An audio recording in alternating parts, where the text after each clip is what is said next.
বিশ্বনবীকে special surprise দেওয়ার জন্য আল্লাহ প্ল্যান করলেন।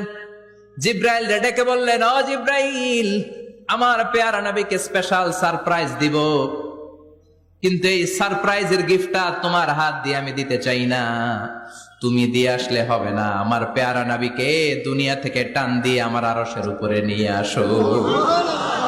সাহিবুল মেরাজ, যেই নবীর মেরাজ হয়েছে আর কোন নবীর হয় নাই। এই মেরাজ করতে যে কত কাণ্ড, কত প্ল্যান প্রোগ্রাম, আল্লাহ টাইমের স্পিডকে আল্লাহ থামিয়ে দিলেন। মক্কা থেকে উঠিয়ে বিশ্বনবীকে এক মরুভূমিতে রাখা হলো রাতে। বললেন দোয়া করেন। দোয়া করে বিশ্বনবী বললেন, ভাই জিব্রাইল, এটা কোন জায়গা, কোথায় দোয়া করব? সাইয়েদনা জিব্রাইল বলেন, নবী, কিছুদিন পরে এই জায়গায় আপনি হিজরত করে আসবেন, এই জায়গার নাম ইয়াসরিব, মদিনা। দোয়া করলেন। আবার সেখান থেকে তুলে এক পাহাড়ে রাখা হলো, নবী দোয়া করেন। দোয়া করে নবী বললেন, এটা কোন পাহাড়? অন্ধকার, আমি তো কিছু চিনি না। সাইয়েদনা জিব্রাইল বললেন, নবী, এটা সাধারণ পাহাড় নয়, এই পাহাড়ের কথা আল্লাহ কোরআনে বলেছেন, এই পাহাড়ের কসম আল্লাহ কোরআনে খেয়েছেন। এই পাহাড়টা হলো আপনার ভাই মুসার পাহাড়, তুর পাহাড়। তুর পাহাড়ে তিনি দোয়া করলেন। কত কিছু করে বিশ্বনবীকে আল্লাহর আরশে নিয়ে যাওয়া হলো। সাহিবুল মেরাজ। বিশ্বনবী ছাড়া আর কোন নবীর কি এরকম মেরাজ হয়েছে? সবাই বলেন হয়েছে। বিশ্বনবী মেরাজে গেলেন, মেরাজ থেকে ফিরে আসলেন। বিশ্বনবী বর্ণনা করলেন, আমি বাইতুল মাকদাস দেখেছি মাঝরাতে, লক্ষাধিক নবীকে নিয়ে নামাজের ইমামতি করেছি, 7 আকাশ দেখেছি, আল্লাহর আরশ দেখেছি, আল্লাহর সাথে কথা বলেছি, আবার ফজরের আগেই মক্কায় ফিরে এসেছি। সবাইকে খাইছে মোহাম্মদের মাথার তার ছিঁড়ে গেছে, নাউজুবিল্লাহ পড়ে। আবু জাহেল, উতবা, সাইবা সবাই মিলে একটা সুযোগ পেল, বললো, এতদিন আমরা আবু বকররে বুঝাইতে পারি না, আজকে মোহাম্মদ যে কথা বলে এটা বললে আবু বকররে আমাদের দলে নিয়ে আসা যাবে। সবাই সাইয়েদনা আবু বকরের কাছে যায়, যে বলে, আবু বকর, জানো নাকি তোমার নবী নতুন কথা আমদানি করেছে? কি বলেছে আমার নবী? তোমার নবী বলে মাঝরাতে বাইতুল মাকদাস গিয়েছে।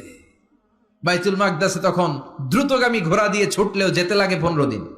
অ্যাবাউট টার্ন কাম ব্যাক, ফিরে আসতে আরো 15 দিন। মোট কয়দিন? 1 মাস। যেতে আসতে 1 মাস।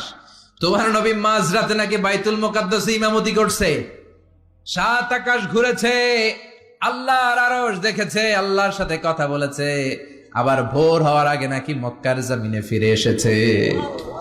আবু বকর বললেন, আসলেই কি আমার নবী এই কথা কইছে? সবাই এক বাক্যে বলে, হ্যাঁ, তোমার নবী মুহাম্মদ এই কথা বলেছে। আবু বকর দ্ব্যর্থহীন কণ্ঠে ঘোষণা করে দিলেন, আমার নবী যদি এক কথা বলে থাকে, আমার নবী সত্য বলেছে। সত্য বলেছে, তিনি কখনো মিথ্যা বলতে পারে? বিশ্বনবী খুশি হয়ে গেলেন। সাইয়েদনা আবু বকরের জন্য দোয়া করে দিলেন আর বললেন, আবু বকর, আনতা লাস্তা আবু বকর ফাকাত, আজকে থেকে তুমি শুধু আবু বকর নও, আজকে থেকে তুমি আবু বকর সিদ্দিক। সিদ্দিক, সত্য গ্রহণে, সত্য প্রকাশে, সত্য মানার ক্ষেত্রে আপোষহীন, কোনো আপোষ নাই। চিল্লা এখন ঠিক কিনা? সে আল্লাহ বললেন, ওয়াযকুর ফিল কিতাবি ইব্রাহিম ইন্নাহু কানা সিদ্দিকান নাবিয়্যা। ও নবী, আপনার এই কোরআনের ভেতরে আমার খলিলের নামটা রাখেন, কারণ আমার খলিল যেন তেন কোন নবী নয়, সাধারণ পয়গম্বর নয়, আমার নবী ইব্রাহিম হলো সিদ্দিক, সত্য প্রকাশে আপোষহীন। এজন্য আল্লাহ খুশি হয়ে ওনার একটা টাইটেল দিলেন, টাইটেলটা হলো খলিল। ওয়াত্তাখাযাল্লাহু ইব্রাহিমা, চিল্লায় বলেন, ওয়াত্তাখাযাল্লাহু ইব্রাহিমা, আমি ইব্রাহিমকে খলিল বানিয়েছি। খলিল মানে দোস্ত। খলিল মানে কি? আল্লাহ দুনিয়ার একজনের দোস্ত ডাকে। কি মজার ব্যাপার, কেমন লাগে তার কাছে শুনতে? সুবহানাল্লাহ কইবেন না? ওনারে বানাইলেন খলিল আর বিশ্বনবীরে বানাইলেন হাবিব। সুবহানাল্লাহ পড়েন। বাপ বেটা সব নিয়ে গেছে। সাইয়েদনা ইব্রাহিম হচ্ছেন বাবা আর বিশ্বনবী ছেলে। বিশ্বনবীর অনেক উপরের পুরুষ হচ্ছে সাইয়েদনা ইব্রাহিম। তো এটা পরদাদা না, বাবা না? বিশ্বনবী বলতেন, আনা দাওয়াতু আবি ইব্রাহিম, আমি নবীরে পেয়ে নাসানাসি করো, আমি তো ইব্রাহিম আলাইহিস সালামের দোয়ার ফসল। সুবহানাল্লাহ পড়েন।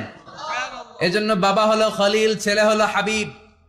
খলিল মানেও বন্ধু, হাবিব মানেও বন্ধু। খলিল মানে এমন বন্ধু যেই বন্ধু আল্লাহরে খুশি করার জন্য কাজ করে, আর হাবিব মানে এমন বন্ধু যারে খুশি করার জন্য আল্লাহ নিজে কাজ করে। কার পাওয়ার বেশি? হাবিবের কয়েক ডিগ্রি বেশি। সুবহানাল্লাহ পড়েন।